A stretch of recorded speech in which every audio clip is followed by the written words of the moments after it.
할렐루야. 오늘도 은혜 가운데 주님께서 이렇게 말씀을 선포하는 저나 듣는 여러분들이나 은혜 가운데 거하 계실 아버지께 먼저 영광 올려드립니다. 자, 요한복음 4장 연결해서 제 2편으로 말씀 드리겠습니다. 자, 좀 전에 남편 5에 대해서 말씀드렸죠. 그러니까 남편 5이 있었다고 했어요. 그 다음에 또 지금도 남편 하나가 있다고 했어. 그러면은 6명 있는 거요. 창녀가 아닙니다. 이 여자가 무슨 그렇게 6 남편을 뒀다는 게 아니라 5이 있었고, 그죠?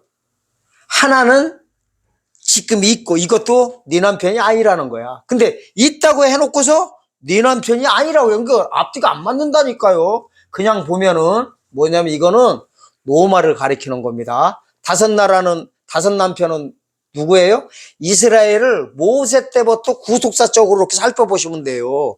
이게 있어요. 저기 책 같은 거 있죠. 지도책 보면 제가 이걸 어떻게 해서 여기를 해석하게 됐냐면은 동기가 있어요. 이 이스라엘을 지배했던 있지요.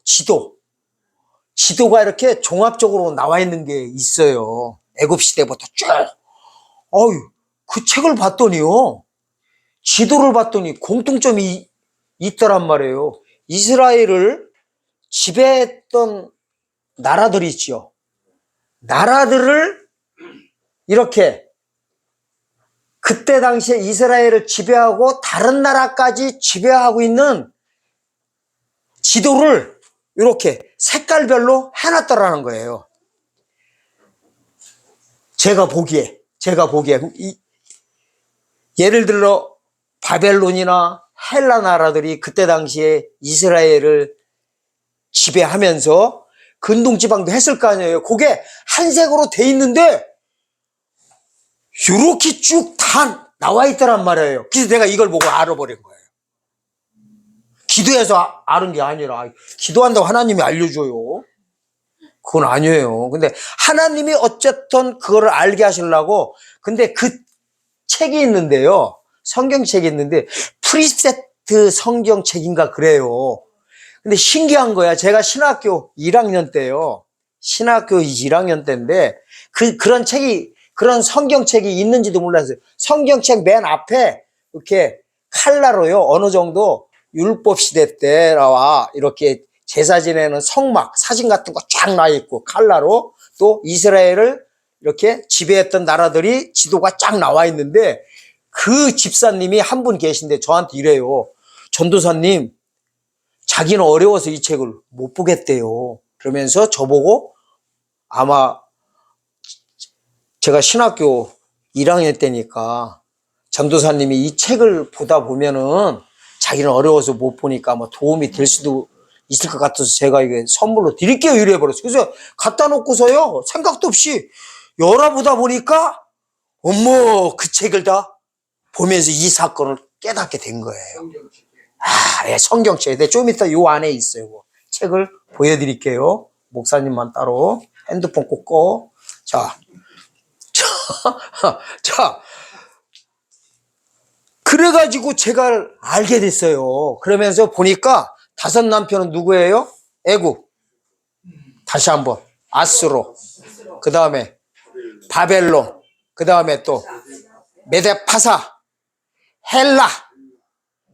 요게 이제 예수님 오셨을 당시에 이스라엘과 관계되던 이스라엘을 정복했던 5 나라고 지금 있는 남편이 노마였었어요.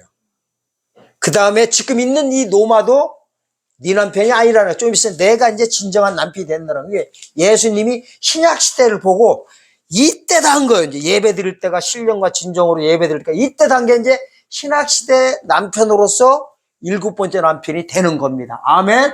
그러면서 이렇게 했던 게 이제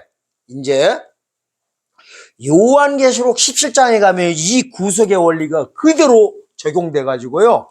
남편으로도 이제 핍박했던 남편으로 나오는 게 아니라 그쪽에 가면 뭘로 나와요? 왕으로 나와. 이제 왕으로. 그걸 보면은 여기와 연결된 거 보여드리고, 요한복음 4장 아까 이렇게 안 했던 부분 마저 말씀드리겠습니다. 이제 요한계시록 이제 17장까지 요한복음은 아니지만 그거를 이해시키기 위해서 제가 말씀드리겠습니다. 자, 이제 요한계시록 17장 가면요, 아주 똑같은 장면인데 남편이 아니라 뭐로 나온다고요? 왕으로 나와. 이 왕은 별로요, 좋은 왕은 아닙니다. 근데 어쨌든요, 그거를 이제 아시고 남편 대신에 여기서는 왕으로 나오는구나 이제 보시면 됩니다. 9절부터 보겠습니다. 이게 지금요 무슨 장면이냐면은 사실은 7절에 보면 짐승의 비밀이 나와요. 그게 이제 적그리스도를 가리킵니다. 적그리스도가 이제 설명을 쭉 하다가 이 적그리스도가 어떻게 나올 것인지를 지금 설명하고 있는 장면입니다. 지금 요한계시록 시간이 아니니까 아까 5남편과 하나가 있는 남편과 또 예수님이 남편으로 나오는 7남편까지 있던 거를 여기서 왕으로 나와 있는 거를 이제 보고 해석해 드리려고 합니다. 그러니까 저쪽 게 아까 제가 그랬죠. 요한복음 4장이요. 재림까지 그대로 연결된 걸 보여드리려고 하는 거예요.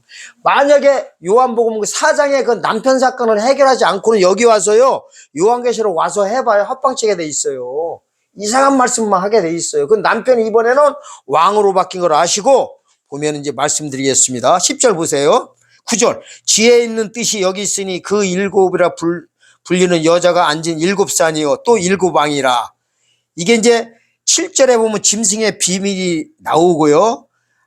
이제 그 8절 9절에 쭉 보면 적그리스도에 대해서 나옵니다. 창자 무정행으로 멸망으로 들어갈 짤을 가리켜서 이제 나타나는 장면인데 10절 보세요. 10절 계시록 17장 10절 지금부터 중요합니다. 10절과 11절 사건입니다.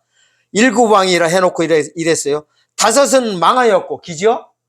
아까요 남편 5이 있었다고 했잖아요. 그거고 똑같은 장면이에요. 망했고 하나는 있고 하나는 이때 하나는 뭐예요? 로마를 가리켜요. 그 다음에 다른 이는 아직 이르지 아니하였으나 이르면 반드시 잠깐 동안 계속하려. 그러니까 요 합치면은 몇 번째 얘기하고 있는 거예요? 지금 7번째 얘기하는 게 아니라 8번째 얘기하려고 있는 거예요. 잠깐 있는다고 해버려요. 아멘? 요 잠깐 있는 것이 바로 앞으로 재림 시작할 때 잠깐 나타났다가 결국에는 지옥제 1호 입상자로 들어가는 짐승에 대한 얘기를 하고 있는 것입니다. 자, 11절 보면 이래요. 전에 있었다가 시방 없어진 짐승은 전에 있었다가 시방 없어진 짐승은요 어디 위치에서 봐야 되냐면은 이 요한이 지금 반모섬에 갇혀가지고 이걸 기록하고 있는 겁니다. 아멘? 그래서 언제 때 사건이에요? 예수님 십자가 달리시고 올라가신 다음에 한참 있다가 사도 요한이 살았을 때 지금 계시록 적고 있는 반모섬에서 사건입니다. 여기가 뭐냐면 전에 있다가 시방 없어진 짐승은 누굴 가리키냐면요. 안티쿠스 에피파네스 4세를 가리킵니다. 그러니까 천주교에 보면 성경 보면 마카비서라고 있어요. 마카비 상하서에 보면은 마카비 혁명을 일으켰을 때 이 왕이 어떻게 됐냐면 주전 한 165년도 그 연도에 뭔 사건이 벌어졌냐면요. 마카비가 혁명을 일으킵니다. 그 수전절이라고 해가지고요. 요한복음 10장에 보면은 딱 한 번 수전절이라는 단어가 나오는데 수전절 사건을 마카비 혁명을 일으켜가지고 이 성전을 다시 봉헌식을 올릴 때 사건인데 무슨 일이 있었냐면 안티쿠스 에피파네스 이 4세가요. 그때 당시에 저쪽 시리아 쪽에 왕이었었어요. 지도상 보면은 어떻게 했냐면 애굽을 갔다가 이 안티쿠스 에피파네스 4세가 정복하러 가는데 이스라엘 땅을 통해서 가야만이 금방 갈 수 있는 지름길을 썼어요. 그러니까 이랬어요. 야, 좀 길 좀 비켜줘라 이렇게 했던 거예요. 그러니까 이스라엘 쪽에서는 이거 길 비켜줬다가는 불안한 거예요. 정복당할까 봐 무서우니까요. 겁나니까 안 비켜줬던 거예요. 그랬더니 얘네들이 우회를 해가지고 옆으로 이스라엘 땅 피해가지고 애굽을 정복하고서 올라오는 길에 얄밉잖아. 열받으니까 이스라엘을 그냥 와가지고 정복해버린 거예요. 그래가지고 성전 있죠. 성전. 제사 지내는 성전 자리에 안티쿠스 에피파네스 4세가 앉아가지고 어떻게 했냐면은 완전히 율법도 다 없애버리고 피세사 없애버리고 돼지피는 그때 정결한 부정한 음식이었었거든요. 정결한 저기가 아니라 돼지피로 막 그냥 피 발라버리고 난리치고 율법책 가지고 있거나 제사 지내거나 이런 사람들을 전부 다 그냥 교수형 시켜버리고 다 죽여버렸던 사건을 일으켰던 거예요. 그래서 그 사건 나오고 나서 3년 정도 있다가 마카비 혁명이 대제사장의 아들들이었었는데 마카비 형제가 혁명군을 이렇게 일으켜 세워가지고 그 자들을 물리치고서요. 뭐 한 거요? 성전을 다시 봉헌식 올린 거를 수전절이다 그럽니다. 수전절이 하누카라는 히브리어로 하누카라는 뜻인데 하누카가 뭐냐면 비세절기라는 뜻이에요. 비세절. 그게 12월 25일 날부터 시작돼요. 양력 12월 25일 날에 촛불을 하나씩 켜요. 8개를 키면은 1월 1일 날 딱 돼요. 그러면 그 8일간 지키는 절기 보고 수전절이라고 합니다. 이게 바로 누구냐면 적그리스도의 모형 인물이에요. 왜? 성전에 앉아가지고요. 성전을 완전히 쉽게 말하면 개판친 왕은 누구밖에 없어요?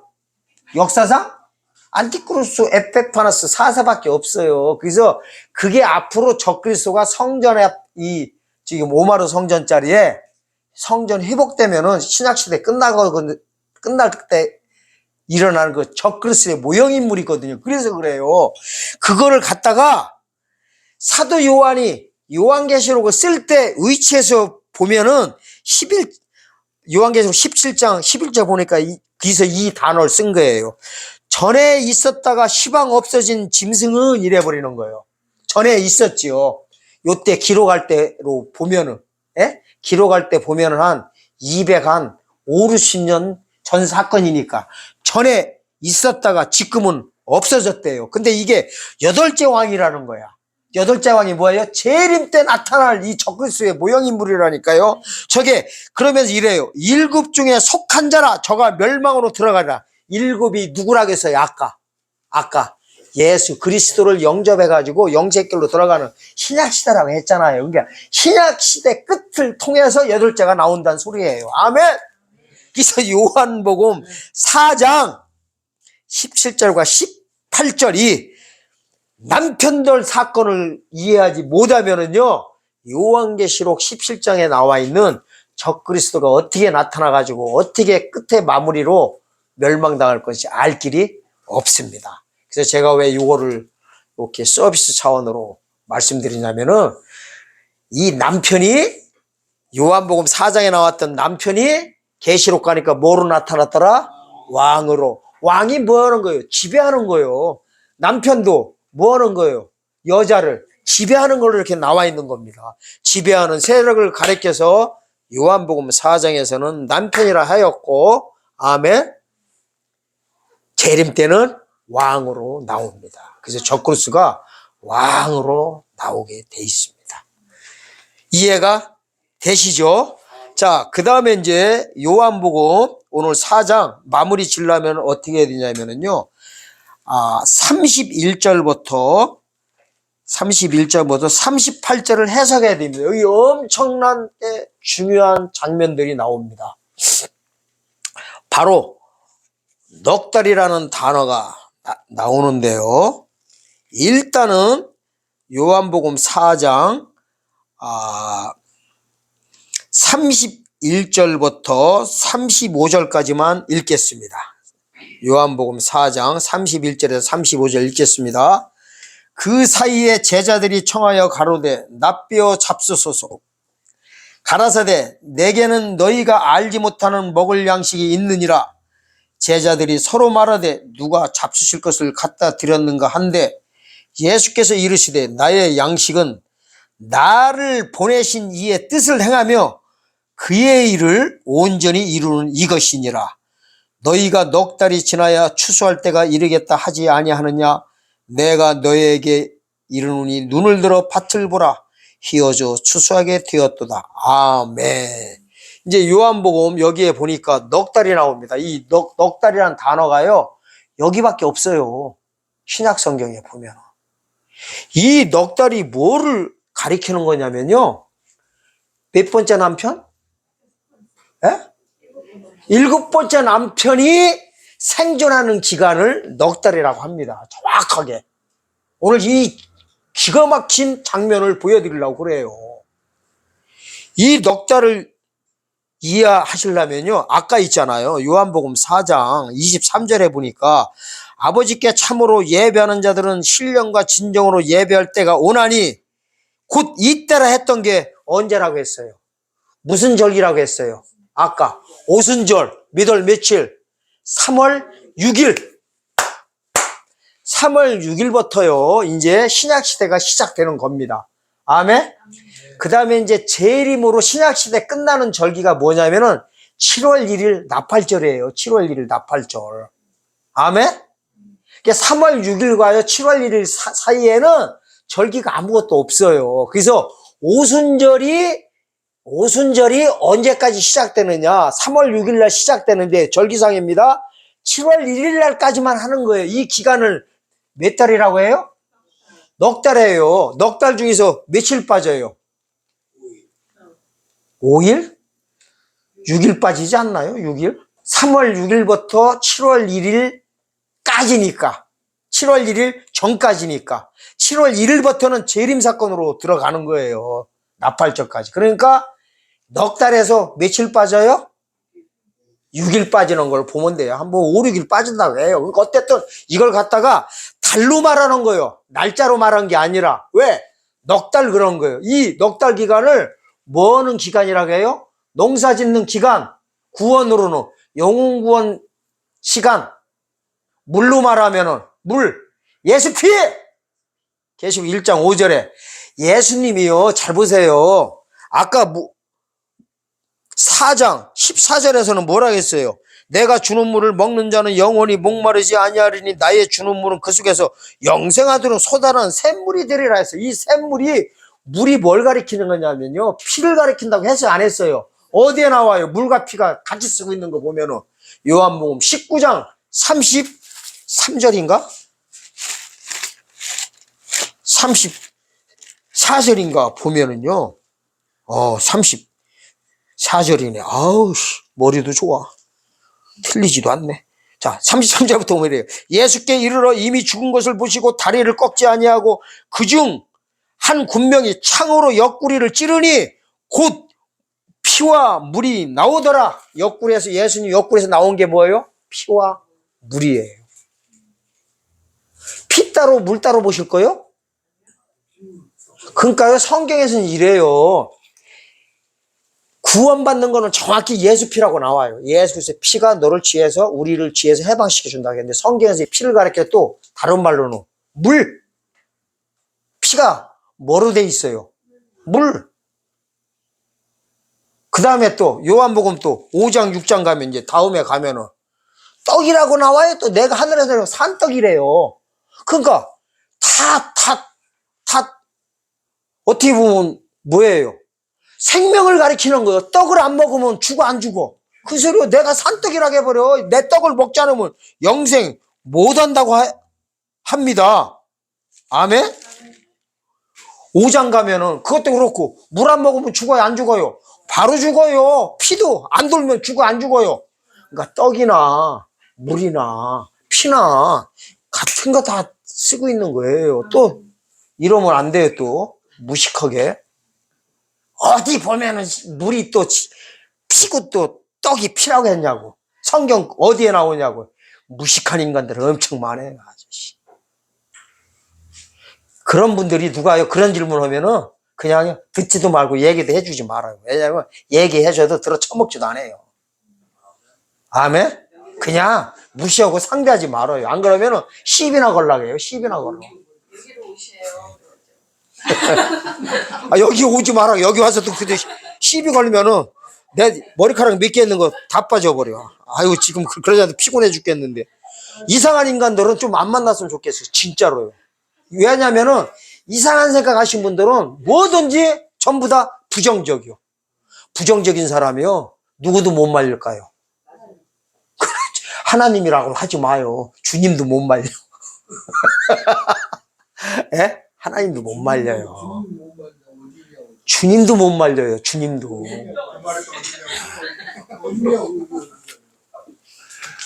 비슷한 분 앞에 앉아 계시네. 자, 그래서 이래요. 여기서 보면 잘 이래요. 그래서 잘 보세요. 넉 달이 지나야 추수할 때가 되었다고 하는 건 이렇게 하는 거예요. 넉 달이 신약시대 남편을 가리키는가? 7번째 남편. 이 기간이요. 요한복음 4장 23절부터 아멘? 정확히 보여드리려고 하는 거예요. 요한복음 4장 23절은 3월 6일 사건이라고 했어요. 오순절날부터요. 누가복음 21장 24절 이방인의 때가 차기까지 요 시대를 이방인의 때라고 합니다. 차는 것이 바로 누가복음 21장 24절입니다. 이날 차는 순간에 눈에 보이던 안 보이던 뭐가 불려진 거예요? 7월 1일 나팔절이 불러진 거예요. 아멘? 이날부터 뭐 들어가요? 대환란 들어간다고 성경에 문자적으로 나옵니다. 이걸 가리켜서 뭐라고 하느냐? 추수할 때다 이러는 거예요. 넉 달이 지나야 추수할 때가 됐다는 게 누가복음 21장 24절 기죠? 이날이 되는 순간에 추수 날짜로 들어가는 겁니다. 그래서 지금은요 추수 때가 아직은 아니에요. 농사 짓는 막바지 기간이에요. 아멘? 그래서 이렇게 되는 거예요. 농사가 다 끝날 때 되면은 추수하기 바로 일부 직전에 들판이 보면 어떻게 돼 있어요? 다 연걸어가지고 바람 불면 그냥 쫙쫙 불고 있잖아요. 이렇게 흔들리고 있잖아요. 그래서 예수님이 이러는 거예요. 내가 너에게 이르니 눈을 들어 밭을 보라. 희어져 추수하게 되었도다 이래버려. 그러니까 추수 때가 됐다는 거예요. 아직은 안 됐다는 거예요. 아직은 안 됐다는 거지. 희어져 추수하게 되었도다 그랬잖아요. 예? 된 게 아니에요. 그래서 영안이 열린 분들은 하나님이 은혜 받으면요 지금 추수 때가 다 된 거를 알 수가 있어요. 왜? 그러잖아요. 주님이 눈을 들어 밭을 보라 치어져 추수하게 되었다던데 이 밭이 진짜 땅바닥 가리키는 밭이겠냐고요. 영적인 밭이지. 이 밭이 어디예요? 교회지요. 교회.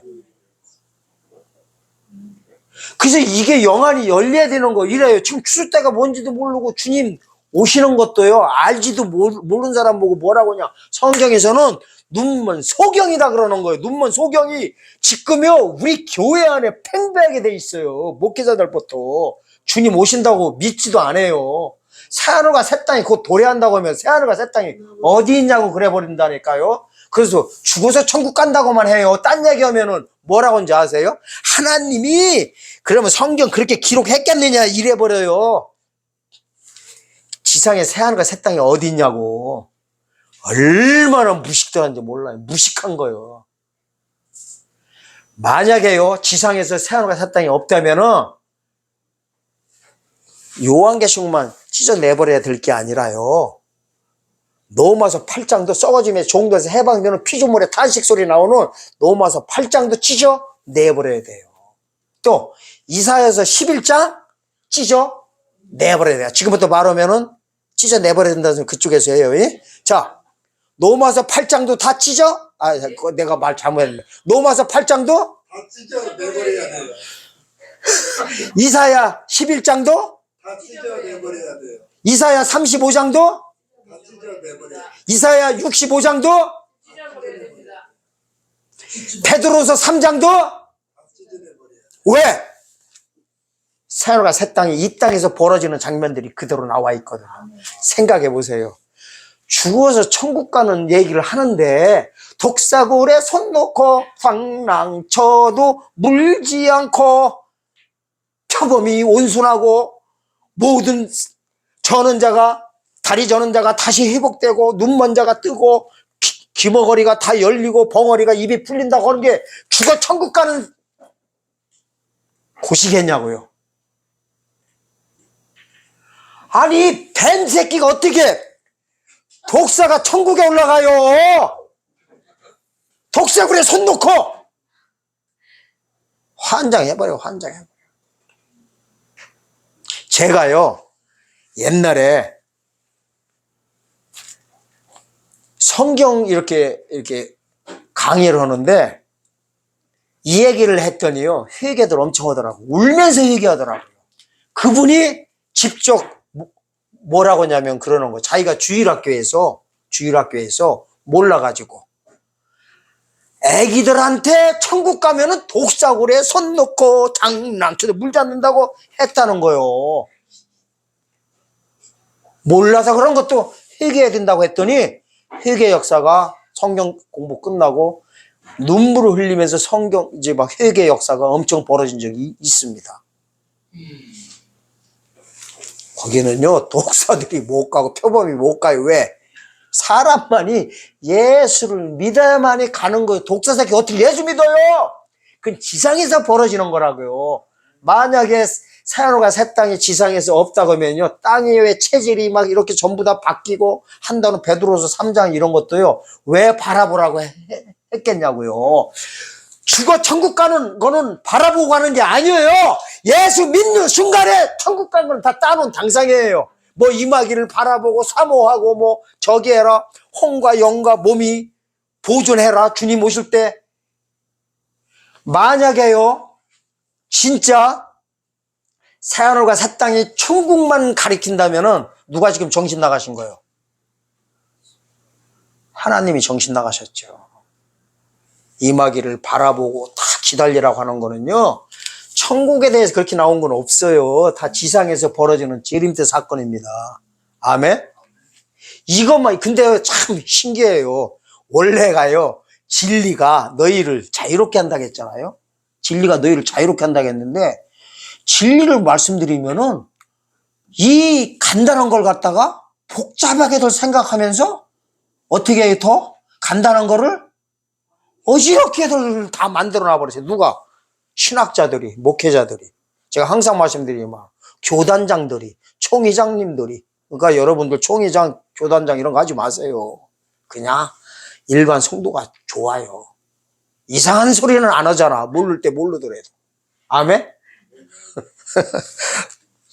자, 그러면은 중요합니다. 이제 밭을 들어 눈을 들어 밭을 보래요. 히어주 추수하게 되었대. 이제 이거를 보는 자들이 뭐를 해요? 이제 거둘 준비를 하는 거예요. 거둘 준비를. 하나님께서는 이 자들을 찾고 계신 거예요. 그거를 추수할 일꾼들이라고 합니다. 하나님께서는 지금요 추수 때 나올 알곡을 기다리는 게 아니에요. 자, 추수를 하려면은 뭐가 필요해요? 일꾼이 필요하죠. 하나님은 일꾼 없이는 구속사 진행을 못 하십니다. 만약에 일꾼 없이 하실 것 같으면요 세례 요한 2000년 전에 오실 필요도 없어요. 예수님이 오셔가지고 혼자서 다 해버리시면 돼요. 아유 사역자들 멀었어요? 선지자들 멀었어요? 사명자들 뭐로 들었어요? 하나님이 알아서 다 하시지? 아니에요. 하나님은 절대로 일꾼 없이는 일을 못 하시는 분이에요.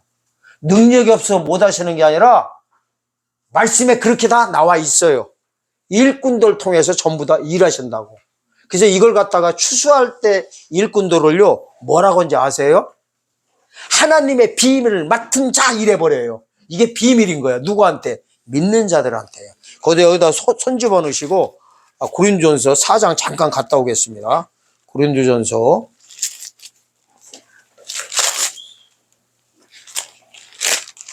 4장 1절에서 2절입니다. 사람이 마땅히 우리를 그리스도의 일꾼이요 하나님의 비밀을 맡은 자로 여길지어다. 그리고 맡은 자들에게 구할 것은 충성이니라. 하나님의 비밀을 맡은 건데 이 하나님의 비밀이요 언제 이루어져야 되냐면 성경에 보면요 계시록 10장 7절에 7째 천사가 나팔 불 때 하나님의 비밀이 그종 선지자에게 이루신 것 같이 모든 게 다 복음이 이루어진다고 한다고요. 7번째 나팔 부는 사건이 추수 사건이에요. 아멘. 이게 하나님의 비밀이고 이때 일할 자들이 누구예요? 하나님의 비밀을 맡은 자입니다. 한번 요한계시록도 10장 7절 가겠습니다. 이게 비밀인 거예요. 그러니까 마귀 새끼들이 작전이 뭔지 아세요?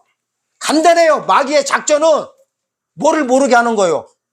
비밀을 모르게 하는 거. 비밀 모르면 주님 만날 때 뭘로 빠져요? 쭉정이로 다 빠지는 거예요. 쭉정이 간단해요. 쭉정이가 간단해. 비밀 모르면은 쭉정이요.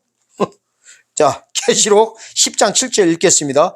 7째 천사가 소리내는 날 그 나팔을 불게 될 때 하나님의 비밀이 그종 선지자들에게 전하시 복음같이 이루리라. 7번째 나팔 불 때 모든 사건들이 다 이루어진다는 겁니다. 복음의 모든 것들이. 아멘. 하나님은 그 일할 자들을 찾고 계십니다. 이 일할 자들의 하나님의 특별한 관심이 있는 걸 보여드리려고 그래요. 이거를 성경에서는 또요 뭐라고 하냐면 요한복음 4장에서는 거두는 자 이래 버려요. 그러니까 하나님께서는 이게 있어요. 거두는 자가 있고 심는 자가 있어요. 분명히 이걸 아시고 사역들 준비하셔야 돼요. 그러니까 이게 있어요. 똥오줌을 못 가리잖아요. 에? 제가 중요한 말씀 드리려고 그래요. 은혜 복음은 뭐예요? 죽어서 천국 가는 거예요. 그거는 심는 거라고 성경에 나와 있어요. 농사 때 필요한 거예요. 은혜 복음은. 아멘. 사도행전 20장 한번 가서 보겠습니다. 중요해서 그래요. 이 구두를 알고 보셔야 돼. 사도행전 20장 보면요. 사도 바울이 뭐라고 하냐면은 자기는 은혜 복음 전하는데 모든 거를 순교의 각오로 나가고 있다고 합니다. 사도행전 20장 24절 보면 이래요. 나의 달려갈 길과 주 예수께 받은 사명 곧 하나님의 은혜의 복음을 증거하는 일을 마치려면 나의 생명을 조금도 귀한 것으로 여기지 아니하노라 해가지고 죽어서 천국 가는 은혜 복음의 모든 포커스가 맞춰져 있습니다. 아멘. 그래가지고요 사도 바울의 이 사명의 한계는 뭐냐면은 농사 짓는 사람이에요. 추수할 일꾼이 절대 아닙니다. 자, 죽어서 천국 가는 거 보고 어디라고 해요? 낙원이라고 해요. 그래서 요거를요 사명의 한계가 벗어날까봐 하나님이 어떻게 했냐면 사단의 가시를 집어넣어버려요. 그래서 집어넣은 거예요. 낙원만 전하게 돼 있는데 아멘? 은혜 복음만 전하게 돼 있는데 딴 것까지 말할까봐 사단의 가시를 집어넣어버리는 그거를 보여드리겠습니다. 자, 고린도 후서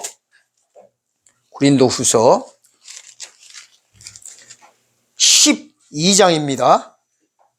1절부터 4절까지 쭉 읽겠습니다.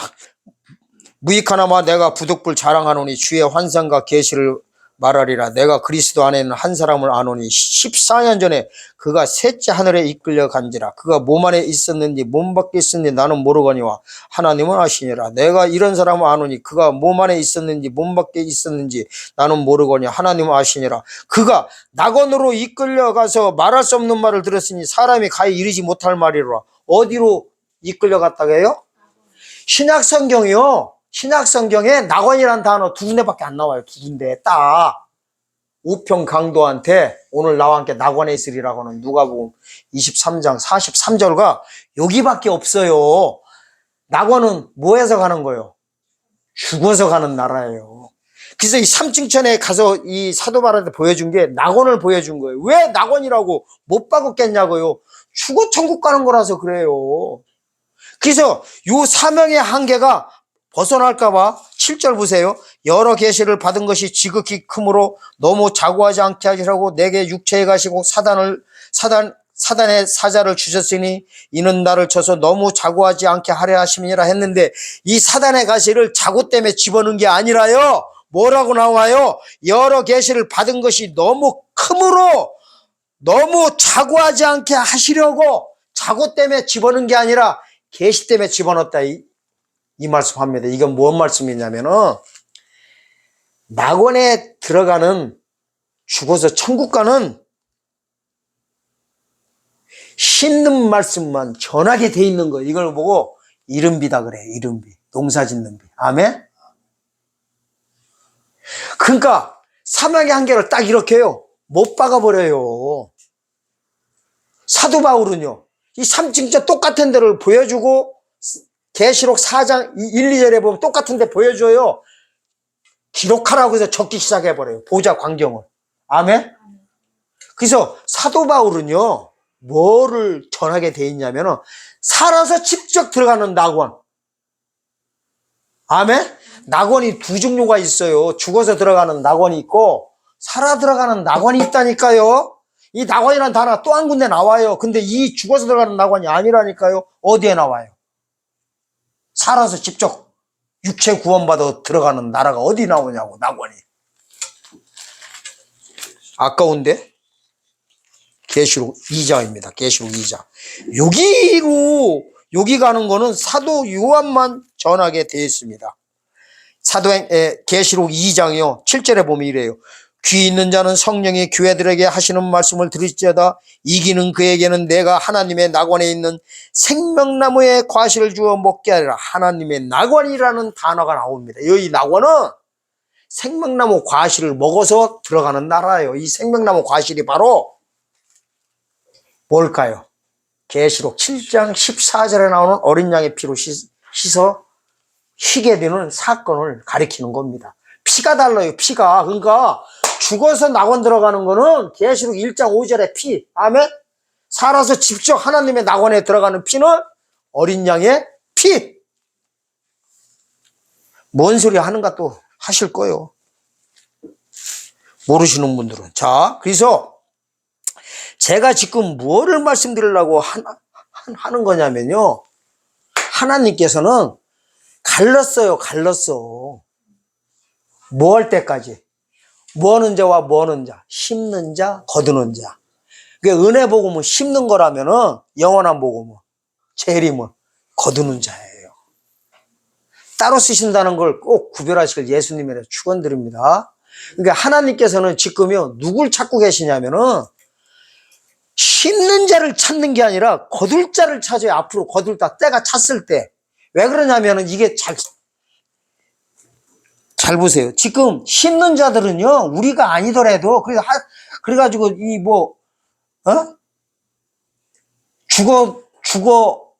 죽어 천국 가는 십자가 복음을 전하지 말란 소리가 아니에요.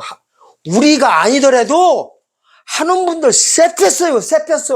죽어서 들어가는 천국. 근데 살아서 들어가는 천국, 살아 들어간 하나님의 낙원에 대해서 걷어서 들어가는 자들이 지금 전한 자가 있냐고요. 없어요. 성경인데 미리 나와 있어요. 적을 것이다. 추수할 일꾼들이 적을 것이다. 아멘? 그러니까 하나님께서는요. 거두는 자가 이제 나올 때가 된 거예요. 그게 이렇게 되는 거예요. 왜 그러면 그동안 거둘 자가 안 나왔느냐? 아직 추수 때가 안 됐으니까 굳이 나올 필요가 없는 거예요. 아직 때도 안 됐는데 미리 막 한참 전에 나오면 그 2단으로 빠질 확률이 많아요. 때도 안 됐는데 맨날 거기 추수하러 가자고 그게 뭐 이상한 거지 뭐예요. 그 이상하게 돼 있어요. 근데 진짜 때가 됐을 때는 나와줘야 돼요? 안 나와줘야 돼요? 나와줘야 돼요. 그래서 이게 나올 때가 언제냐면 넉 달이 지나갈 때요. 거진 찰 때. 그래서 영안이 열려야 눈을 들어 밭을 보는 거예요. 이 밭이 어디예요? 교회예요. 그래서 신천지나 이런 분들이 왜 교회로 쳐들어오냐면은 이것 때문에 그래요. 밭이 어디라고 봐요?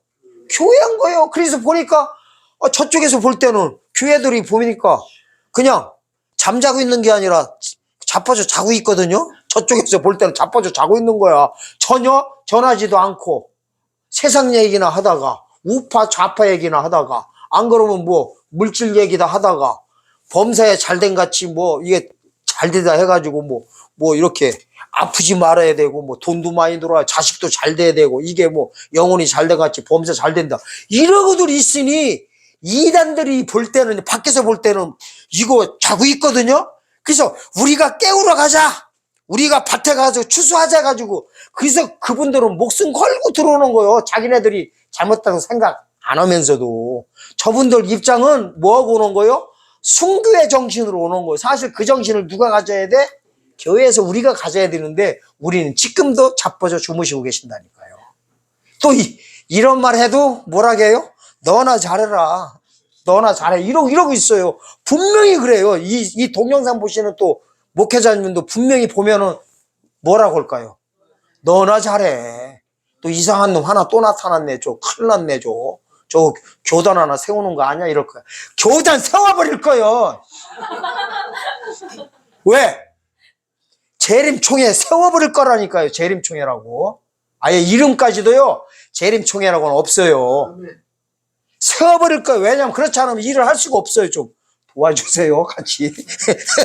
처음으로 말합니다. 도와주세요. 같이 좀 일 좀 합시다. 주님 오실 때 다 됐습니다. 주님 오실 때 다 됐어요. 그게 뭐냐면요. 하나님의 뜻을 알아야 돼요. 진짜예요. 마태복음 7장 21절에 보면 이래요. 주여 주여 하는 자마다 천국 못 간대요. 하나님의 뜻대로 행하지 않으면 못 간대요. 이 뜻이 뭔지를 모르고 있는 거예요. 이걸 행위에다 맞추고 있다고. 그 뜻이 여기도 나와 있어요. 본문에. 중요해요. 34절 보세요. 예수께서 이르시되 나의 양식은 나를 보내신 이의 뜻을 행하며 그의 일을 온전히 이루는 것이라. 뜻을 알아야 온전히 이루는 거예요. 이 사건을 알려면은요, 재림고사하고 초림으로 가야 됩니다. 예수님 오신 목적이요, 원래 뭐하러 오셨냐면요, 봄 추수하러 오셨어요. 봄 추수가 뭐냐면 구약시대 성도들을 추수하는 게 봄 추수예요. 가을 추수는 신약시대 성도들을 추수하는 게 가을 추수고. 그런데 하나님의 뜻을 행하면서 그 일을 온전히 이루는 게 뭐냐면은 율법 가진 자를 상대로 알과 쭉정이 갈라버렸던 게 하나님의 일을 온전히 이루는 것이고 하나님의 뜻을 행하는 거였어요. 뜻이 뭐예요? 히브리서 가서 봅시다. 히브리서 제발 좀 외우세요. 여기같이 정확히 나왔는데 없어요. 히브리서요 9장 10장 9절과 10절입니다. 거기 보면 이래요. 그 후에 말씀하시기를 보시옵소서. 내가 하나님의 뜻을 행하러 왔나이다 하셨으니 그 첫 것을 폐하시면 둘째 것을 세우려 하심이라. 이 뜻을 쫓아 예수 그리스도의 몸을 단번에 들이심으로 말미암아 우리가 거룩함을 얻었도다. 뭐냐면은요, 초림의 목적이 율법을 폐하고 복음을 세우러 오셨다는 거야. 아멘? 이게 뭐래요?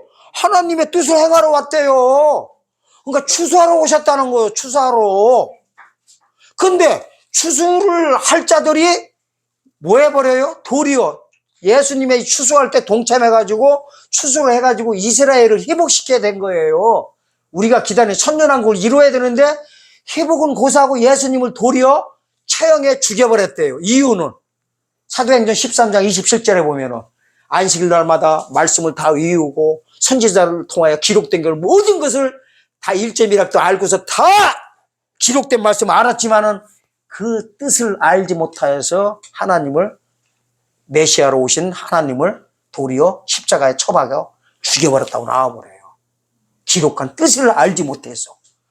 그래서 지금도 마찬가지예요. 예수님이 이게 했어요. 예수께서 34절 중요합니다. 예수께서 이르되 나의 양식은 나를 보내신 이의 뜻을 행하며 그의 일을 온전히 이루는 것이래요. 그러면은 재림의 목적도 뭐예요? 똑같은 거요. 하나님의 뜻을 행하며 그의 일을 온전히 이루는 것이 뭐냐면 알과 쭉정이 갈라버리는 거예요. 오셔가지고. 아멘? 이게 하나님의 뜻을 행하는 겁니다. 쉽게 말하면 영혼 구원은 폐하고 육체 구원을 세우고. 아멘? 또 다른 말로는 심는 거는 폐하고 거두는 걸 세우고, 복음으로 말하면 은혜 복음은 폐하고 영원한 복음은 세우고, 성령으로 말하면 그리스도 영은 폐하고 하나님의 일곱 영을 세우고, 피로 말하면 계시록 1장 5절에 예수 그리스도의 피는 패하고 7장 14절에 어린 양의 피를 세우고 계속 할게요. 그만하라고 할 때까지. 이른 비는 패하고 늦은 비를 세우고 믿음의 법은 패하고 예언의 말씀을 세우고 낙원은 패하고 그리스도는 세우고. 그만 좀 하라게. 너무 힘들어 죽겠어. 동의합니다. 뭐 동의요. 여기 지금 지방에 하는 거요? 노예하고 있어? 힘들어 죽겠네. 그만 좀 하라게. 여기는 눈치들이 없어. 이 일이 바로 뭐냐면요, 이 일을 행하는 자가 거두는 자예요. 거두는 자. 하나님은 거둘 자를 찾고 계신 거예요. 이게 하나님 뜻대로 행할 자와 그의 온전한 일을 이루는 일이에요. 그러니까요, 이게요, 어려워요, 쉬워요? 알고 보면 쉬워요. 이거 받은 자는 예수 왕권 준다는 겁니다. 이걸 하는 자들한테 예수 왕권 준다는 거예요. 첫째 봐, 이 자들만 휴거시켜요. 개나 소나 휴거시킬 것 같아요. 요한계시록 보세요. 11장 11절에서 12절 보면은 3년 반 1260일 동안 굵은 베옷을 입고요. 이 재림사요. 재림사가 뭔지 아세요? 성전과 제단과 그 안에서 경배하는 자들을 청량하는 자, 즉 구원받은 자를요, 알파 축정이 갈라버린 자만 이리로 올라오라고 해버려요. 이리로 올라오라고. 그래 시온산에 올라가요. 갔다가 다시 내려오지만은. 근데 여기 보세요. 이걸 가리켜 거두는 자가 대해서요, 36절 나옵니다. 요한복음 4장 36절 보세요. 거두는 자가 이미 삭도 받고 영생에 이르는 열매를 모으나니 이는 뿌리는 자와 거두는 자가 함께 즐거워함이라. 자, 거두는 자가 왜 이미 삭도 받았다고 할까요? 원래는 다 끝났을 때 싹 받아요. 왜? 어디 보면은 마태복음 24장이요 46절에서 47절 사이에 보면은 때에 따라 양식 나눠주다가 주님이 올 때, 주님이 볼 때 나의 모든 소유를 준다고 해요. 하지만은 여기서 말하는 이미 삭도 받았다는 거는 품꾼 비유 보면은 맨 마지막에 싹 받아버려요. 마지막 일꾼부터. 그리고 약속돼 있어요? 안 돼 있어요? 마지막에 추수할 일꾼들한테만 예수 왕권 준다고 성경에 기록된 거를 여기서 이렇게 말씀하고 있는 거예요. 이미 삭도 받아버린 거예요. 약속 받아버렸죠. 약속 받고 일하지요. 약속 안 받고, 아니 하나님 이래요. 야, 너 무조건 일해라 그래요? 아니에요. 하나님은 너 어떻게 하면 뭐 줄게 이렇게 하고서 시작하고 있어요. 사도 바울도 그래가지고 그걸 향해서 푯대를 향해서 나간다고요. 빌립보 3장 1절부터 13, 14절까지 쭉 나와요. 이유가 뭐예요? 어찌하든 간에 부활에 이르려 하노니. 이게 첫째 부활을 가리키는데 내가 그것으로 해요? 뭐 한다고 해요? 푯대를 향해서 향해서 가고 있다고 해버려요. 하나님이 무조건 와라, 와서 일해라, 안 그래요. 약속을 해놓고 가는 겁니다. 자, 그 다음에 거두는 자를 다른 말로 열매를 모으는 자로 합니다. 37절 보세요. 그런즉 한 사람이 심고 다른 사람이 거둔다 하는 말이 옳도다 해놓고 뭐라고 하나 보세요. 38절 중요해요. 요거를 보여드리려고 그래요. 자, 내가 너희로 노력지 아니한 것을 거두러 보내었노니 다른 사람들의 노력하였고 너희는 그들의 노력에 참여하였느니라. 요 말이요, 엄청난 거예요. 이게 잘 보세요. 이성적으로 사람의 생각으로 보면 이게 말이 안 되는 거야. 하나님 웃긴 하나님이요. 예? 어떤 놈은 일 시원하고 조금 주고 어떤 놈은 하지도 않는데 왕창 주고 있다고요. 이게 하나님의 법에 보면 약간 위배돼요. 예? 사람 쪽으로 봐도 좀 공의롭지가 않다니까요. 그래서 하나님의 말씀을 우리가 똑바로 봐야 돼요. 하나님의 말씀을. 품꾼 비유에서도 보면요, 여러 시간 일하고서 여러 사람이 일한 사람이 있고 마지막 사람은 1시간 일하고서 그 몇 시간 동안 반날 일한 사람 똑같이 받아. 그게 다른 사람들이 열받아가지고 하나님한테 따져. 그러니까 이래. 야, 내 것 가지고 내가 준다는데 네가 왜 또 따지느냐. 네 거는 그냥 너하고 약속한 대로 준 거만 받아. 아무 소리 하지 말고 이러고 있어요. 거기에도 보면은 약간이 아니라 엄청 불합리한 하나님이에요. 하나님의 역사가 이래요. 여기도 보니까 뭐냐면 이거예요. 마지막 시대에 일할 자들한테요, 모든 상급이 전부 다 어떻게 돼 있어요? 다 몰빵시켜. 아유, 잘하시네. 몰빵 좋아하나 보다. 어디 혹시 옛날에 저거 하다가 재산 다 날린 거 아니야? 얼굴 보니까 그런 것 같은데. 이래요. 내가 너희로 노력하는 것을 거두러 보내었으니 다른 사람의 노력하고 너희는 그들의 노력에 참여했다는 게 뭐냐면요, 남들 다 해놓은 박상에 젓가락만 올리라는 소리예요. 아멘. 하나님의 요 방법이 풍군비유에서도 그게요, 마지막 타자가 누구냐면은 마지막 사람의 일하는 거예요. 마지막에 일하는 자들이, 추수할 일꾼들이 몰빵 받게 돼 있어요. 그래서 구약 시대 마지막으로 일한 선지자가 누구였어요? 누구였어요? 세례 요한. 왜 세례 요한을 목을 갖다 목베임 당하게 한지 아세요? 몰빵 시키려고 그런 거예요. 몰빵. 이게 목베임 당하지 않으면은요, 신약 시대까지는, 구약 창세기부터 이방인의 때가 차기까지, 신약 시대 차기까지는 예수 한 건 받으려면요, 목베임 받아가지고 증거라는 단어가 있어요. 증거가 마리티리아라는 단어를 쓰는데 그 원을 찾아 들어가면은 순교자의 죽음에서만 나와요. 그러니까 순교한 자들만 재림 때, 주님 오실 때 첫째 부활 전부 다 몰빵시키게 돼 있어요. 그래서 마지막에 일 다 시키고 나서 목베임 당하게 해버린 거예요. 아멘? 이 사실을 아셔야 돼요.